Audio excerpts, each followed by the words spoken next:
Jadi menjelang pelantikan presiden, akun Rocky Gerung dibegal atau dicuri. Tapi siapa yang melakukannya? Wallahu alam, tidak tahu. Jokowi pernah mengatakan seperti ini kepada Prabowo, bahwasanya Jokowi itu suka bersepeda dan seringkali rantainya putus seperti itu.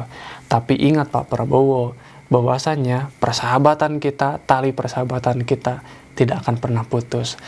Bismillahirrahmanirrahim. Assalamualaikum warahmatullahi wabarakatuh. Berjumpa lagi bersama saya Hendrik Mulyana di Rabi Amja. Nah, kemarin Al-Mikdazi dan Abdullah berganti menjadi Rabi Amja. Rabi Amja itu ruang belajar integratif Al-Mikdazi dan Abdullah, tapi disingkat jadi Rabi Amja, seperti itu. Nah, kali ini saya ingin membahas tentang pelantikan Jokowi dan gerak langkah Prabowo Subianto. Nah, karena dikabarkan kemarin Jokowi dapat tamu yang cukup banyak dari ketua parpol, Gerindra, PAN, dan lain sebagainya. Dan ini menggambarkan bahwasanya sekarang parpol berbondong-bondong ke Jokowi, seperti itu. Jadi kontestasi telah berakhir, pertarungan politik sudah berakhir, dan sekarang kepentingan bangsa. Nah, hakikatnya seperti itu yang dibicarakan oleh Prabowo, seperti itu. Nah, ada hal yang menarik ketika debat waktu itu. Jokowi pernah mengatakan seperti ini kepada Prabowo, bahwasanya Jokowi itu suka bersepeda dan seringkali rantainya putus, seperti itu. Tapi ingat Pak Prabowo, bahwasanya persahabatan kita, tali persahabatan kita tidak akan pernah putus. Wah, ini kalimat yang ternyata dibuktikan oleh Jokowi, bahwasanya Jokowi ternyata merangkul oposisi sehingga menjadi satu koalisi, seperti itu. Nah, dari sini timbul pertanyaan seperti itu. Kenapa sih, kan dulu ada framing gitu, saling melabeli antara cebong dan kampret. Sekarang cebong udah menang, tapi kampret yang kebagian banyak, seperti itu. Kebagian banyak juga, jadi si cebongnya jadi kurang kebagian banyak, seperti itu. Nah, itu kritik Rocky Gerung. Jadi ada komen nakal lah dari Rocky Gerung, seperti itu. Namun pertanyaannya adalah begini, jika Prabowo yang dulu mendeklarasikan sebagai oposisi dan sekarang merapat ke Jokowi, siapa yang akan menjadi oposisi? Apakah Rocky Gerung dengan akun Twitternya yang sekarang dihack ya, seperti itu. Jadi menjelang pelantikan presiden, akun Rocky Gerung dibegal atau dicuri. Tapi siapa yang melakukannya? Wallahu alam, tidak tahu. Jadi belum ada investigasi, mungkin seperti itu, karena tidak ada berita yang mengatakan ketemu pelakunya. Belum ada seperti itu. Nah, lalu siapakah yang akan menjadi oposisi? Apakah anak-anak STM?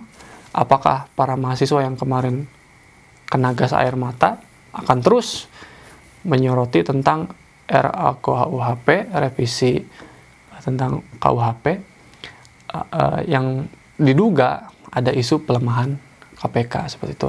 Nah, ada hal yang harus kita garis bawahi. Mungkin sebagian besar dari yang kontra terhadap Jokowi melihat sebuah momentum dalam pelantikan Jokowi ini sendiri. Tapi pemerintah sendiri menghadirkan Barakuda, Brimo, dan lain sebagainya. Alhasil ini merupakan sebuah jamuan dengan cara militer, seperti itu. Karena ya inilah pelantikan presiden ya.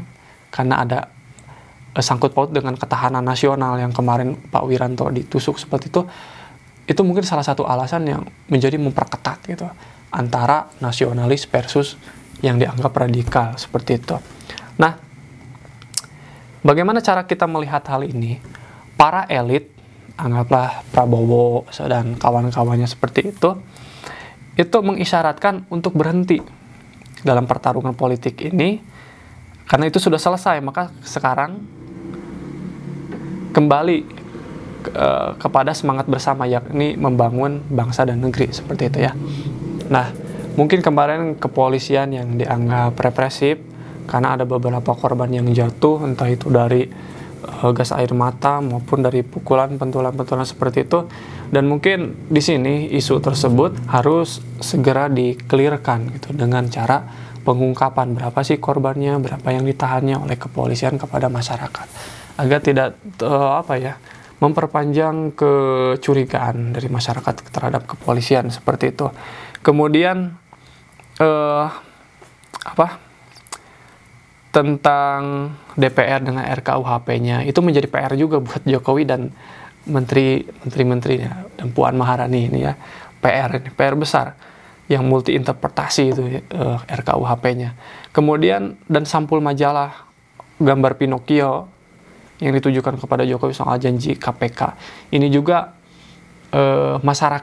antara masyarakat, kepercayaan masyarakat terhadap Jokowi ini sedang diuji. Jadi Jokowi ini sedang diuji, maka setelah nanti mungkin ada kabinet, kita ya harus beri waktu lah untuk Jokowi menyelesaikan tentang KUHP. Apakah akan dikeluarkan keputusan untuk mengganti undang-undang atau Perpu itu terhadap DPR, atau tetap saja mengikuti DPR seperti itu. Nah, terakhir dari saya, kecurigaan dan kebencian sudah terlalu lama bertumbuh. Alangkah baiknya nada tinggi dan cemoohan diturunkan dan bersama-sama mengawal demokrasi, baik bagi engkau yang turun ke jalan maupun bagi kalian yang beraksi di dunia maya. Orang harus mampu melampaui kata, artinya bisa mengambil makna, bukan sekadar terbawa narasi berita, melainkan mampu mencerna setiap kata agar tidak terjebak dalam sengketa. Nah, kebanyakan sengketa yang terjadi di Indonesia ini terjadi karena apa? Karena salah memahami, saling salah pahami lah seperti itu. Jadi alangkah baiknya mungkin ke depannya ya kita sama-sama mengawal demokrasi, kita ingin sama-sama Indonesia lebih baik lagi. Nah, semoga pelantikan besok berjalan dengan lancar dan tidak ada hal yang tidak diinginkan. Nah, seperti itu. Jadi tuntutan dari mahasiswa semoga suatu hari nanti atau setelah pelantikan ini ya bisa didengar, Perpu lah bisa muncul atau lain sebagainya seperti itu, sehingga pencerahan dan ketenangan bisa dirasakan oleh masyarakat. Nah, itu ya jadi PR bagi Pak Jokowi, Pak Polisi, Pak DPR, semuanya itu PR besar Anda terhadap masyarakat. Ya, dari saya mungkin sekian, mohon maaf bila ada kesalahan. Silakan kritik, saran tulis di kolom komentar. Dan mohon maaf bila ada kesalahan sekali lagi. Wassalamualaikum warahmatullahi wabarakatuh.